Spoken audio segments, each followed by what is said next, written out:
Hello and welcome to the Avrum Rosensweig Show. Welcome to one of the internet's best podcasts, where we dive deep into the lives of the extraordinary and fascinating people who leave an indelible mark on our world. Join us as we explore their captivating stories, remarkable achievements, and unique perspectives that shape history and inspire generations. Get ready to embark on a journey through the lives of inspiring people unlike any other.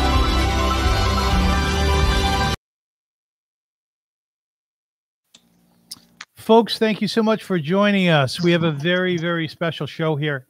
One that is probably going to run us about 20 minutes or so because of lack of time. And the reason I say that is because my guest right now this evening is my very dear friend, Nir Maman. How are you, Nir? Very good, my friend. Very good. Great to be with you. I want to thank you so much for doing this and for squeezing us in. And the reason I say that is as follows. Nir lives in Toronto, Ontario, Canada. Since October 7th, he has been called up to Israel. Is it 5 times now? Correct. Yes. 5 times being deployed to fight in Gaza, to fight in the West Bank, and other such places. He has recently returned, and upon his return, he settled into his home in northern Toronto with his beautiful wife, Simone, whom we've spoken with as well, and his 5 children. And then quickly, he loaded up his car and he drove down to D.C., part of the inaugural event, a security individual joining the troops or the police, the security apparatus to protect the incoming President Donald Trump. So he's given us a little bit of time. And within the next 20 minutes or so, I'd like to touch on 2 things. Number one is today, 3 hostages were returned to Israel from Gaza. Emily Damari, 28 years old, Romy Gonen, 24, Doron Steinbrecher, 31. We're going to talk about that. I want to hear his feelings and thoughts about it. And number 2, we're going to talk about his work in D.C. To make sure that the incoming president is secure, and we'll go from there. So again, Nir, thank you for joining us. How are you feeling? You're a busy man. My pleasure. My pleasure. Great to be with you. How am I feeling? I'm tired. I'm one tired man. You're working hard, aren't you?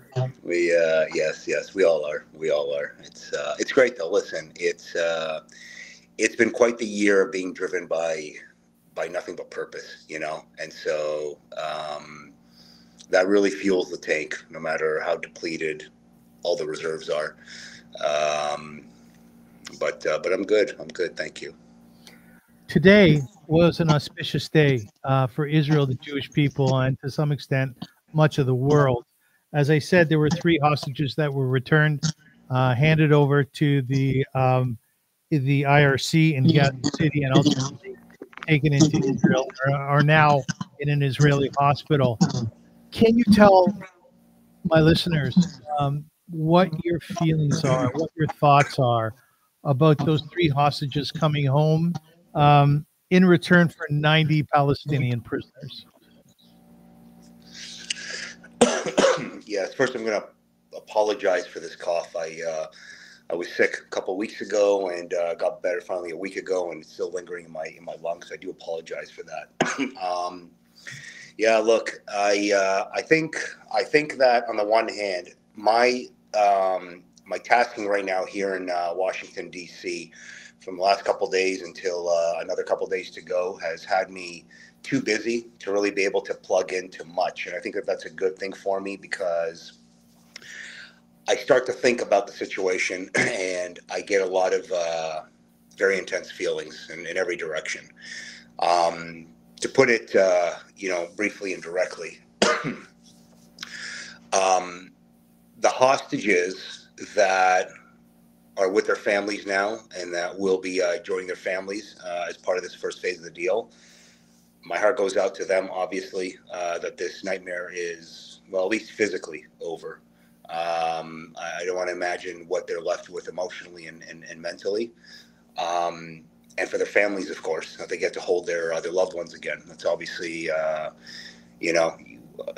can't even begin to imagine if, God forbid, that was us in any one of their shoes. And so I'm very, very, very happy and relieved for them. We have the hostages that are no longer with us, whose bodies will be returned. And my heart goes out to their families. At least their families have some closure finally. You know, I know I've dealt with enough of these scenarios, situations professionally, to see the torment that families go through when they don't know what's going on with their loved ones. And so at least they now have some closure. The rest beyond that, excuse me, it's angering to me, honestly. The deal is very angering to me. It boils my blood. I'm going to say very bluntly, but I think that it's a real kick in the gut for everything that our country has been through, our people have been through, and that we have worked so hard as soldiers in the IDF over the past year, in many respects. And the most prevalent one is that this is nothing new. It's the same copy and paste blueprint that Palestinian terrorism has been using against us for decades. Attack us, kill us, kidnap us, lure us into some kind of a battlefield, whether it is literally a battlefield with grenades and missiles and bullets, or a battlefield of political upheaval, and then get to the point where we get one of our hostages for 1,000 of their murderers. And the cycle continues. So it angers me that I'm going to use the term we have not learned.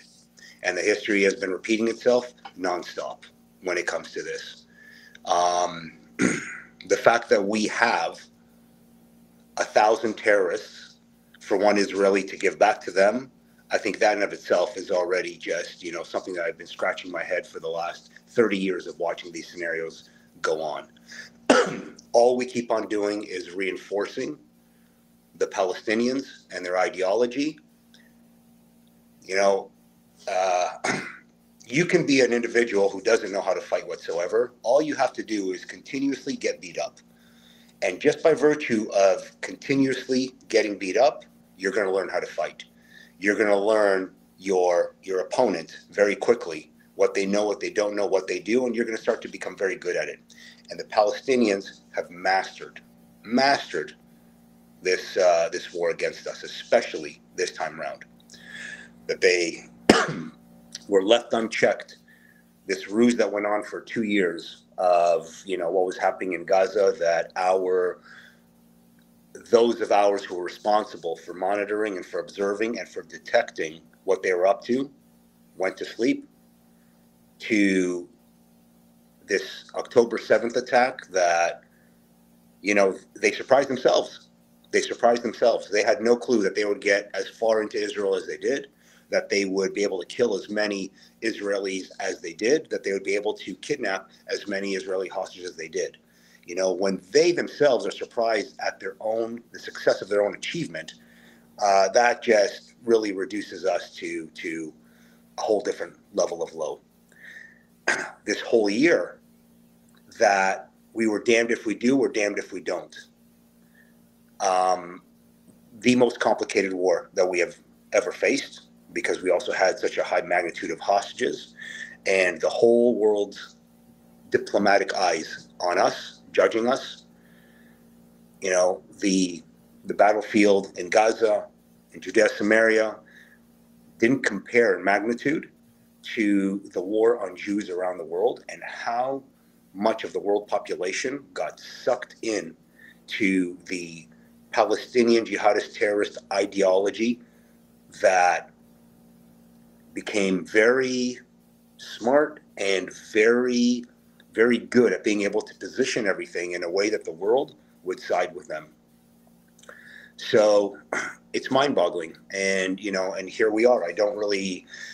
So we have phase one of this deal. Hamas is not going anywhere. Hamas is not going anywhere. Everybody knows that. We still have, you know, the amount of hostages that we have in their possession, and the amount that are being released in this first phase, That's I don't think that that's a good deal. And then the question is then what? I don't think Gaza is going to change. It's not going to change. The ideology of Palestinian terrorism is not going to change. And so I think it's just a matter of time before we, in one way or another, are right back on track to what our history has always been for the last 70 years with these people.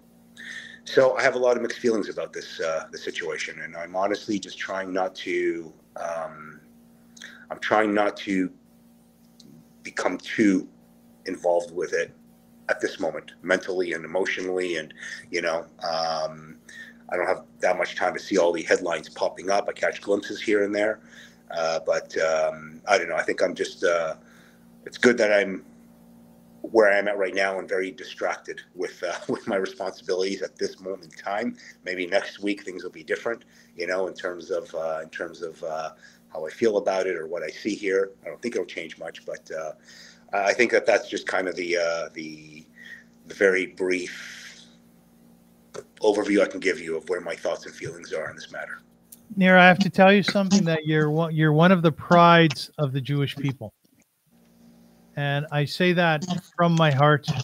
I feel representing most of Klal Yisrael, most of the Jewish world.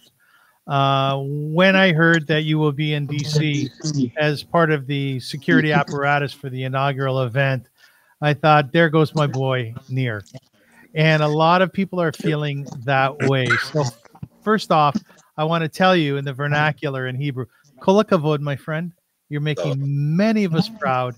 And as I have told you in the past, I feel much more secure as a Jew in Toronto, Ontario, Canada, knowing that you are out there protecting us. I say that with all my heart, with all my heart. Means the world to me. Those are words that I accept humbly, and and I'm just grateful to God that I have such a purpose in life. And I love you all, and I truly appreciate it. Thank you so much. Thank you. It means everything to have the support of our community and our people. So you arrived in D.C. yesterday. You've been busy the day before.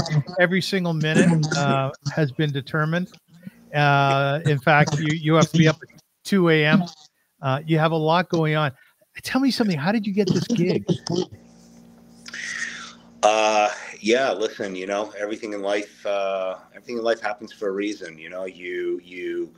You're involved in something one day, or you meet somebody one day and you have no clue where down the line, all of a sudden, it becomes this purposeful thing that it's like, wow, okay, that's why that happened. So, back in, I believe it was 2010, I finished my active duty service in the IDF. I moved back to Canada. And I got plugged in right away to teaching across Canada and the U.S., training police and military agencies on both sides of the border, running a lot of counterterrorism training. And I was running a course, a counterterrorism course in the United States, actually in New Jersey, in Fort Dix, the military base out there. Excuse me. And I had representatives, agents and officers and commanders from federal, state, and municipal police and national security agencies and units from all across the U.S. that attended. One of these individuals, he today is Chief Eric Stone. We became friends instantly. This guy was just amazing. He's a U.S.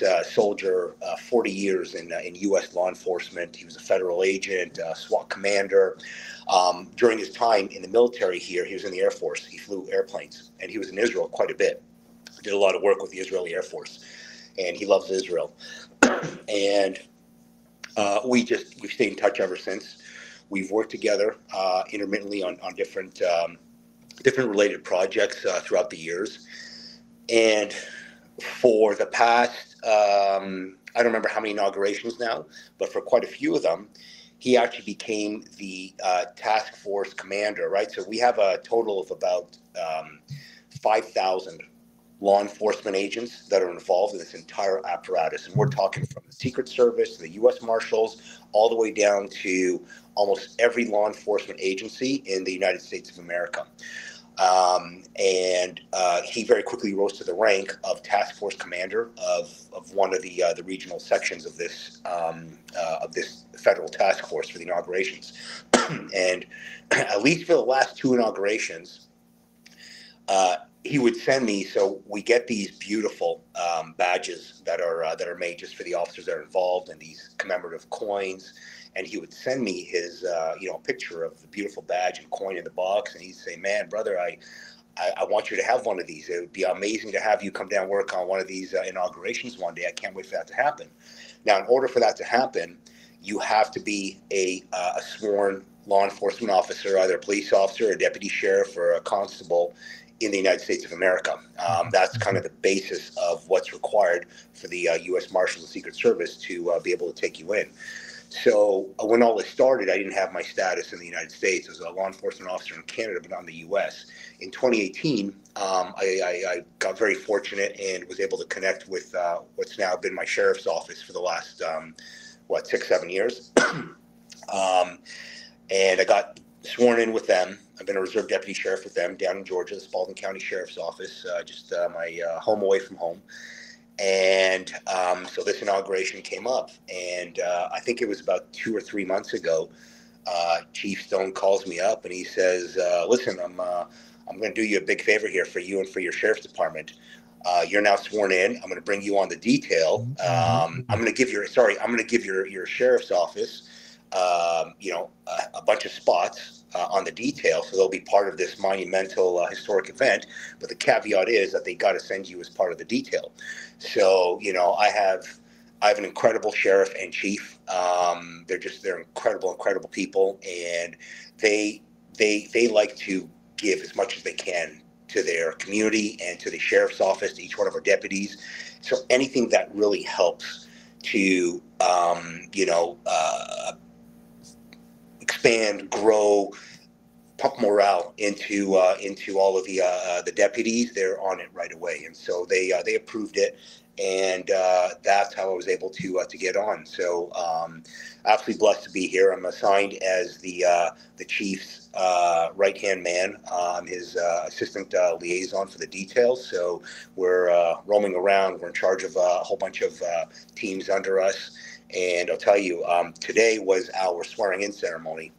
So today we had about 3,800 officers that all converged on the National Harbor Gaylord Hotel, this big, huge infrastructure of a place where, politicians stay. I mean, it's a spectacular venue. And we were in this hall. 3,000 law enforcement agents from across the United States of America, standing there and taking the oath of office, getting sworn in. It was just incredible. And you're there in your uniform, representing your agency and your state. Whether it's your state, your county, your city, your town, and you're just walking by every second a uniform and a badge and a patch from a different town, city, state, agency. It's just an incredible event. And then, I have a couple officers that I've been connected with through social media. Never met in person, and they're Krav guys. They train in Krav Maga. They've been training for a long time, and they ran up to me. "Oh my God, Mr. Maman!" They shake my hand. I'm into Krav, and I follow you online. It's such an honor to be here. And it's like, man, the honor is all mine. Here we are, 2 law enforcement officers. Never met in our life. We've got this connection that is through the magic of social media and and everything else. We're united by this bond, this passion of serving and protecting, and here we were, 2 little points, and we were brought together under this one roof, where we're all there to do the same thing, and take the same honor and the same oath, and tomorrow will work as we're being told, quote unquote, the longest and coldest day of our life for the sake of the incoming president. It's such a beautiful experience. But that's how I got to it. The short version of how I got to this. You have a crazy ass life, my friend. And it's not surprising to me at all that they're talking about making a movie about you. But my final question before you go, you'll be not too far from the president tomorrow. You'll be securing the area. You'll be securing the individuals there. Do you suspect that when you are doing your work, that there will be something Jewish about it. There'll be something IDF about it. Do you carry the badge of your Jewishness everywhere you go, regardless what your task is? So there's a couple arteries to answer that question. First of all, short answer is absolutely yes. You know, if God forbid President Trump did not win this election and we were still with the same administration previous, who was an outright enemy to Israel, I would still be here. I would still do my job the way that I took the oath to do. I am so elated and my heart is so happy that it is President Trump that I'm part of protecting.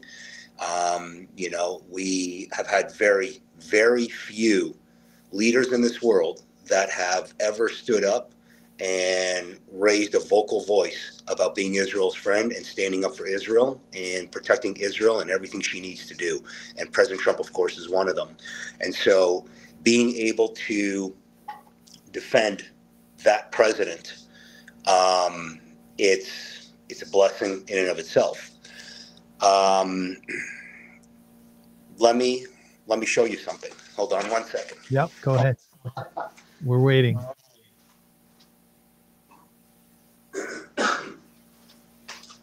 So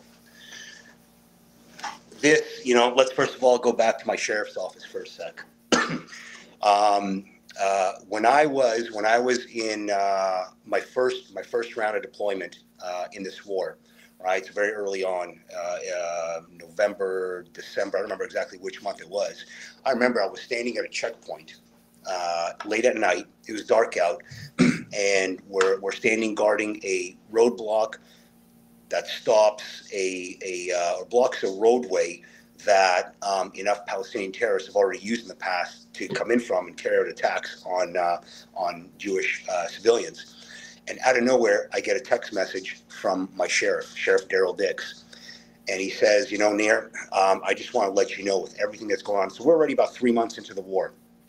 And he says, with everything that's going on that you guys are dealing with, I just wanted to let you know that you have all of our love. You have all of our support. So they belong to a church, a congregation down in Georgia, in our region there. That's large. They have about 10,000 members.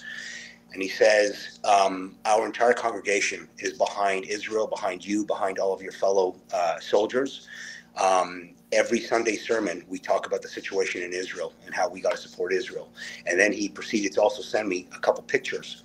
One of them was the front lawn of the congregation, this big, beautiful green field. And they have this big, beautiful crucifix, massive monument, and it's all white. And every night they light a blue light on it for Israel, the white and blue. And the front lawn was scattered in nothing but U.S. and Israeli flags, hundreds of thousands of them everywhere. So that, you know, that hit me. It's like, oh my God! I remember which soldier I was with that particular shift, but I remember showing it to him, and he was like, oh my God, we actually have that much love and support from around the world. So when I got deputized with my sheriff's office, you know, I have a uniform, I've got my badge, I've got my American flag, I have my pins, right? So I have here. Let me see. Here's the badge, which, by the way, is a Magen David.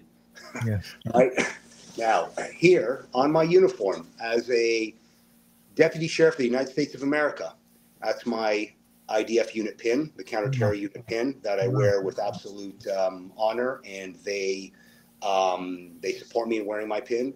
That's my U.S. SWAT operator pin. And so let me pause for a second here. When we first arrived here, and we got together with our entire task force contingent, so we have approximately, I think it's about 200, plus or minus 200 law enforcement officers that are under our command, that Chief Stone is in charge of. And we had our very first briefing, and then Chief Stone handed out right? So every inauguration, they make this commemorative pin of the inauguration that only officers received. And so Chief Stone handed out this inauguration's pin. And it was the only one out of all the other pins of the inaugurations that was nothing but blue and white, right? Nothing's by chance. Nothing's by chance. And so I'll tell you that God is here with us, no matter what, everywhere we are, everything that we do. One way or another, we're always, when you're fighting the battle for good, it doesn't matter which battlefield you're on and where in the world you are.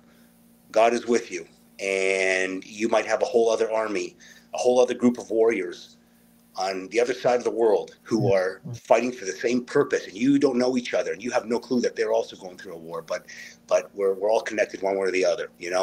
I walk around everywhere in my uniform here, and as law enforcement officers, we see all these fellow law enforcement officers with their uniforms, their patches, their pins, and everybody stops and glances. You want to see, where you from and what are your pins? What do they mean? And everybody always asks me about, what's that cap pin you got over there? So I'm from Israel. I serve in the IDF, and that's my unit logo from the IDF. And everybody's eyes go wide. They're like, "Oh my God, that's such an honor! Thank you for your service. You have our support." That's all I've been hearing everywhere. So, Israel, our people, they're in my heart. I truly, even by being here, I get to still be a voice for our cause and for our nation, for our people, and to represent us. And it feels incredible. It feels incredible. How is your wife at home and your 5 children with all this? I'll tell you the thing. I'll start with, the thing that I still don't get. But anytime I'm away, the house functions like clockwork. Everything goes good. Kids are in bed on time. They're up on time for school. The dishes are away on time. The dogs are eating. They've eaten and they're happy. I don't get it. Somehow when I come home, everything falls apart. So we'll start with that. Everybody's great. Everybody's great.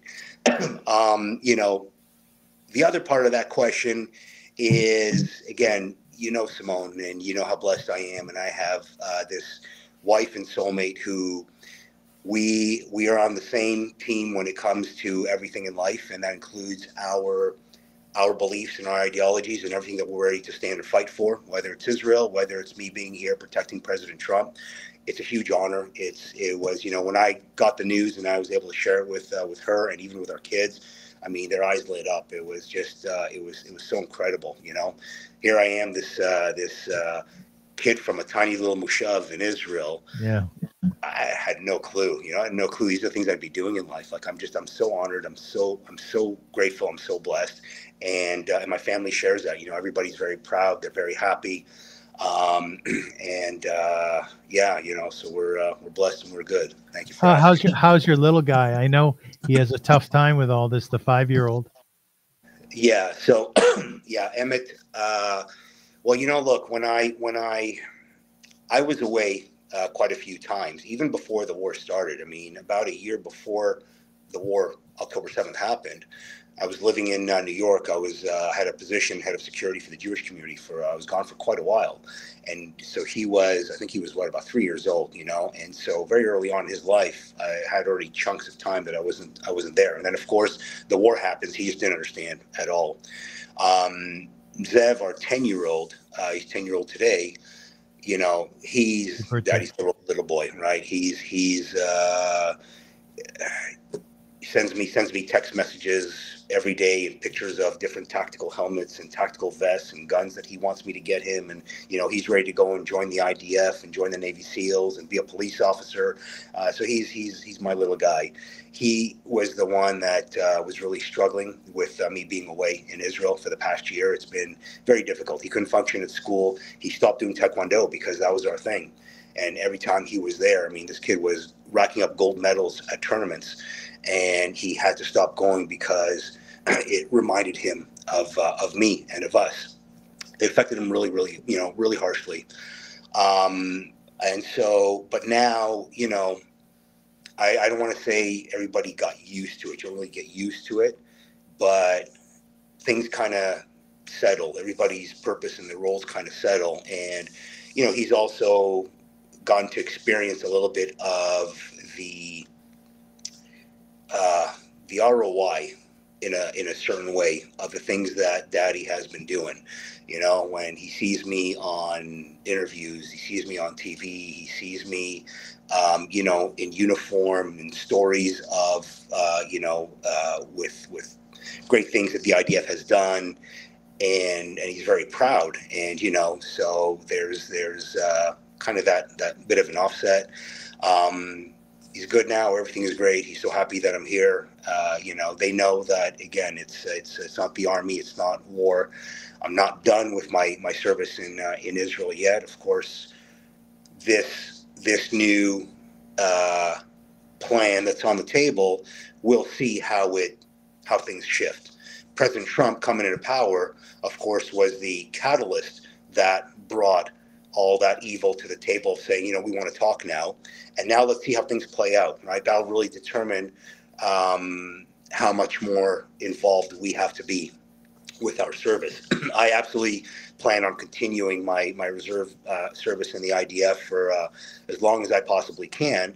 It's just a question of, will it be still, you know, months at a time at war, or will it be a few weeks per year as just standard operational routine deployment? You know, that's what we're waiting to find out. But everybody is good and settled within themselves, and, you know, they've learned the purpose behind everything. They've learned to love who we are, who they are as Jews. You know, we missed a lot of celebrations the past year at war.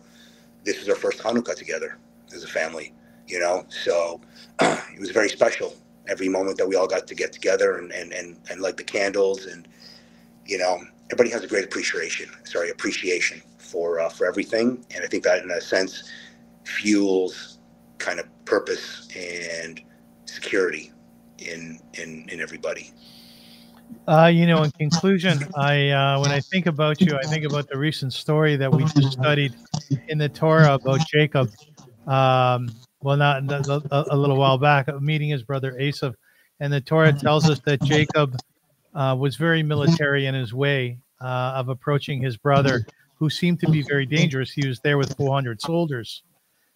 So he developed a military strategy, and by the same token, he also developed a familial strategy with his family, and it worked out in the end. And when I think about Jacob, I think about you, and vice versa, because you are clearly ensconced in both, have a great understanding of security and military, the Jewish people, and at the forefront of your thinking always is the safety and the security and the love for your family. So with that, I just want to embrace you with all my heart once again, and tell you that this doesn't only come from me. It comes from every single Jew in the diaspora, or most Jews, let's say, and many, many non-Jews as well. You're doing an amazing job. I feel compelled to give you a bracha, a blessing. Is that okay if I do that? Absolutely. Thank you.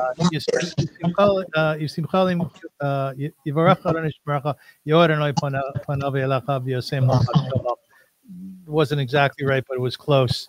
And with that, please carry that with you. And we're thinking about you every step of the way. And we thank you. We thank you for what you're bringing to the Jewish people and to the state of Israel and the entire world. So good job. Well done. Thank you, Nir Maman. I thank you all. Thank you so much. Thank you, Avrum.